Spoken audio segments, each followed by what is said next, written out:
Welcome to Pindar Poetry. We hope you learned something new. In this video, I will show how to replace a Mini Cooper window regulator, updated. Start by parking on level ground and engaging the parking brake, then disconnect the battery. Remove the door panel carefully, keeping screws and clips organized. Label connector locations and take photos if needed. Work on one window at a time and keep the glass supported.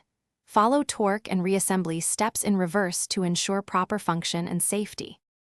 Begin by removing any visible screws, then gently pry the panel from the door using a trim tool to release clips. Disconnect electrical connectors for switches and speakers while supporting the panel to avoid drops. Carefully detach the vapor barrier without tearing it and set the panel aside in a clean area. Keep all hardware together and note each part's location.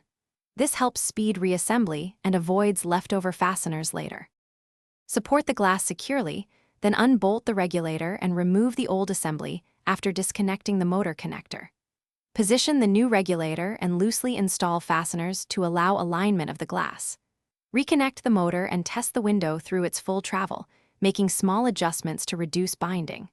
Once movement is smooth, torque all bolts to spec and reattach the panel, ensuring all connectors are seated and clips snap back into place. Thanks for watching. Consider subscribing if we helped you.